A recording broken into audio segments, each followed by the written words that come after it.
राम सेतु एक बार फिर चर्चाओं में है और इस बार चर्चाओं में है क्योंकि टेलीग्राफ ने खबर चलाई है कि भाजपा की सरकार ने कहा है कि राम सेतु का कोई सबूत नहीं है। दरअसल हुआ क्या कि राज्यसभा में चर्चा चल रही थी और एक सवाल के जवाब में स्वतंत्र प्रभार के राज्य मंत्री डॉक्टर जितेंद्र सिंह खड़े थे। सवाल पूछा गया था कि राम सेतु को लेके सरकार के पास क्या प्रमाण है। मंत्री जी ने जवाब दिया, लेकिन टेलीग्राफ ने जवाब सुने बिना सिर्फ एक लाइन पर पूरी खबर चला दी। राम सेतु हमारे इतिहास का विषय है, लेकिन क्या आप जानते हैं कि आज जो लोग भाजपा पर उंगलियां उठा रहे हैं, डॉक्टर जितेंद्र सिंह पर उंगलियां उठा रहे हैं, एक समय पर इन्हीं लोगों ने राम सेतु का अस्तित्व मिटाने के लिए पूरी तैयारी कर ली थी। इन्हीं लोगों ने सुप्रीम कोर्ट में हलफनामा दायर कर कहा था कि राम सेतु जैसा कुछ है ही नहीं। इन्हीं लोगों ने सरकारी योजना लाकर पूरी तैयारी कर ली थी कि राम सेतु का अस्तित्व मिटा दिया जाए। नमस्कार, मैं सौरभ कुमार, आप देख रहे हैं आयुध और हमारे आज के वीडियो में हम आपको बताते हैं राम सेतु और उससे जुड़ा हुआ इतिहास।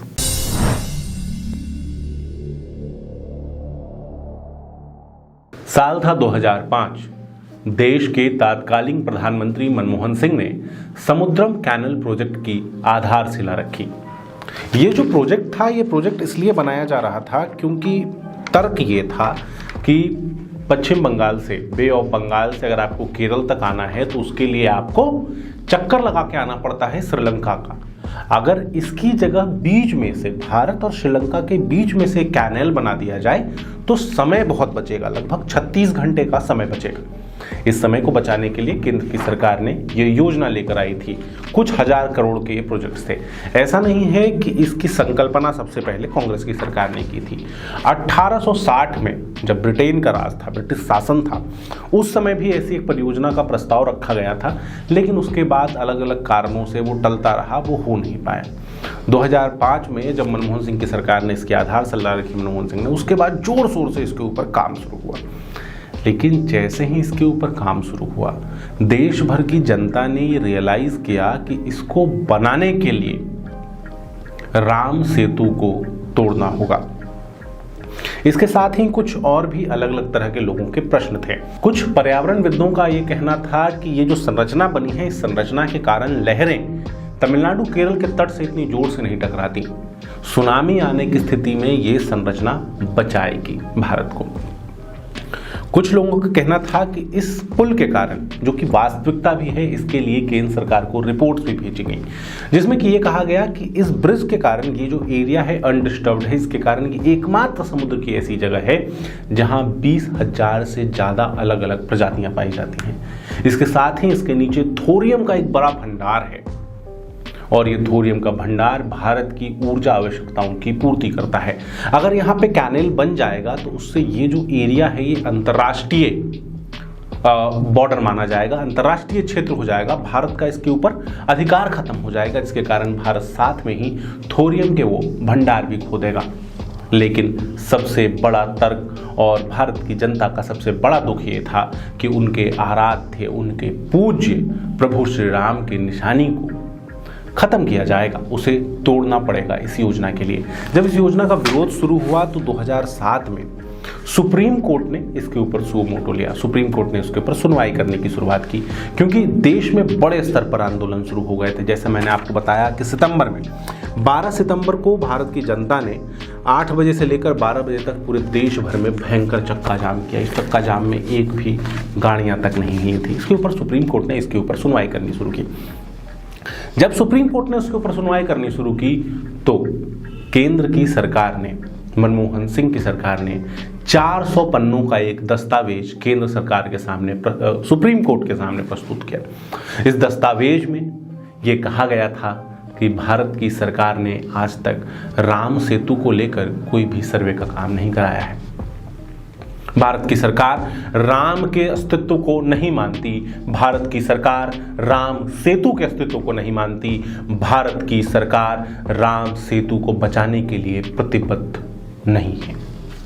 केंद्र की सरकार का इतना कहना था और देश भर में लोगों की भावनाएं भड़कने लगी।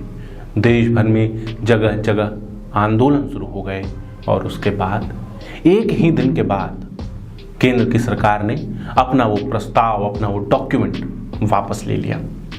यानी कि कसम खाकर, संविधान की शपथ लेकर केंद्र की सरकार ने जो दस्तावेज सुप्रीम कोर्ट के सामने रखे थे वो दस्तावेज एक ही दिन के बाद वापस ले लिए गए। केंद्र की सरकार ने अपने झूठ को स्वीकार कर लिया। इसके बाद कानूनी लड़ाई की शुरुआत होती है। कानूनी लड़ाई में देश भर के विद्वान सामने आते हैं और अपने तर्क रखते हैं। इस तर्क में अलग अलग तरह की बातें रखी जाती हैं। ये साबित करने की कोशिश कर एक बार फिर से हिंदुओं को अपनी आस्था का सबूत देना पड़ता है। एक बार फिर से हिंदुओं को अपनी आस्था के लिए सुप्रीम कोर्ट में जाना पड़ता है, जहां पर रामचरितमानस की, वाल्मीकि रामायण की एवं अलग अलग ये देकर, अलग अलग साक्ष्य देकर ये बताते हैं हिंदू कि यहाँ पर राम सेतु ही था। अब ये सिर्फ ये नहीं था, सिर्फ धार्मिक साक्ष्य नहीं दिए गए थे, उसके साथ में ही वैज्ञानिक साक्ष्य भी दिए गए थे। जैसे कि 1967 में पहली बार नासा की जो रॉकेट है उसने फोटो खींची थी। उस फोटो में पहली बार राम सेतु दिखा था, स्पष्ट दिखा था। इसके बाद और बहुत सारी फोटोज आई। 1997 में इसरो ने भी एक तस्वीर जारी की थी जिसमें राम सेतु को दिखाया गया था, राम सेतु के होने की बात की गई थी। आखिरकार सुप्रीम कोर्ट ने अपना फैसला सुनाया और सुप्रीम कोर्ट ने कहा कि आप अपनी समुद्रम परियोजना चालू रखिए, लेकिन इस पूरे निर्माण के दौरान राम सेतु को कोई नुकसान नहीं होना चाहिए।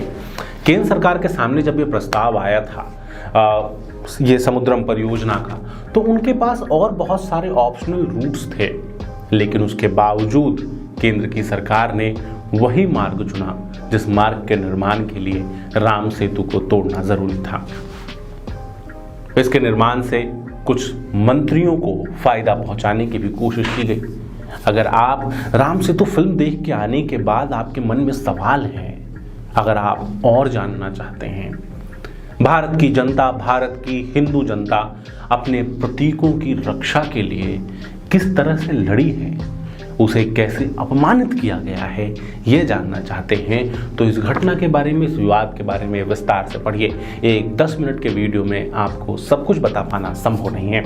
अगर आप चाहते हैं कि इस वीडियो पर, इस मामले पर हम और वीडियोस बनाएं तो आप कमेंट करके बता सकते हैं। हम और विस्तृत वीडियोस आपके लिए लेकर आएंगे। इस वीडियो को आखिर तक देखने के लिए आपका बहुत बहुत धन्यवाद।